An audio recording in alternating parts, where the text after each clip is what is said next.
Welcome to The Explainer. So Congress passed a law demanding total transparency in the Jeffrey Epstein case. But then, on the very day the files were supposed to drop, the government missed its own deadline and they claimed it was because of a shocking last-minute discovery. Today, we're breaking down that missed deadline, the political firestorm it kicked off, and what this all means for the promise of getting the full story. Okay, let's just dive right in. After the Department of Justice completely missed a legal deadline to release the Epstein files, Senate Minority Leader Chuck Schumer basically said what everyone was thinking, framing this entire mess with one single explosive question. To really get why this is such a big deal, we need to go back to the law that started this whole thing. It was designed to be super simple and direct, a clear command for transparency. And here's the thing, this wasn't some partisan squabble. The Epstein Files Transparency Act passed with almost unanimous support, which is, well, it's pretty rare these days.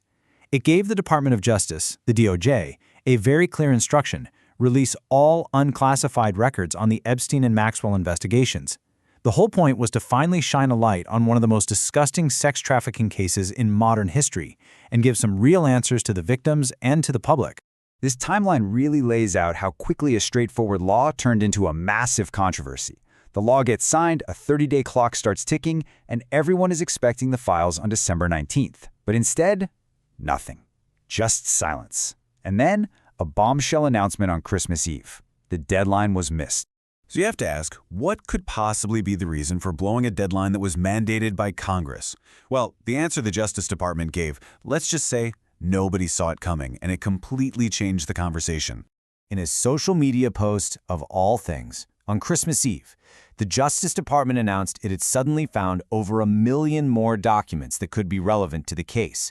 This wasn't just some small mistake. This was a colossal 11th-hour development that they said made meeting the original deadline completely impossible.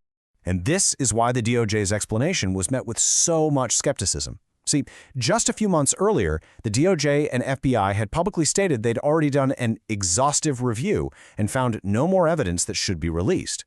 The sudden appearance of 1 million new files just doesn't line up with that at all, and it raises some serious questions about that first review, or, if something else is really going on.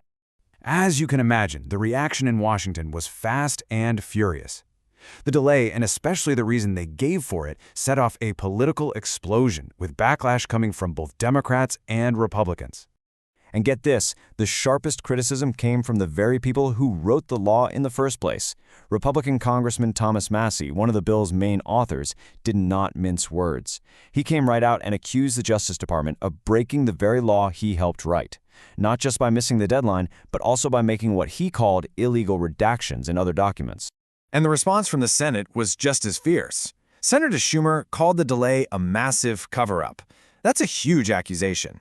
It took this from a debate about a missed deadline to a question of deliberate concealment and a potential crisis of integrity. And this wasn't just angry talk. A bipartisan group of senators immediately demanded an inspector general audit, which is a really serious step for investigating a government agency. Then he started hearing threats of holding officials in contempt of Congress, another major move. And on top of all that, Senator Schumer even introduced a resolution to make it possible to sue the DOJ to force them to hand over the files. So this all boils down to one crucial question. Is this a genuine, even if it's deeply embarrassing, bureaucratic screw-up, or is it, like the critics are claiming, a deliberate cover-up? The answer, whichever it is, has some pretty huge implications. So why does all this matter? Well, it cuts right to the heart of public trust. Look, the Epstein case involves horrific crimes and incredibly powerful people. A promise of transparency was made, and then that promise was broken. It leaves victims and all of us wondering if the whole truth is ever going to see the light of day. And the fallout here is very real. With every day that these files are kept hidden, public trust in the Justice Department just keeps chipping away. And for the victims, this isn't some political game. It denies them the full disclosure and peace of mind that lawmakers promised they deserved. It just drags out their uncertainty and keeps fueling that deeply disturbing question at the center of this whole thing.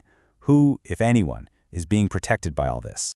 Which brings us to right now, and what we're seeing is basically a standoff. You have the Department of Justice asking for more time, and you have a very frustrated Congress getting ready to use all of its power to force their hand.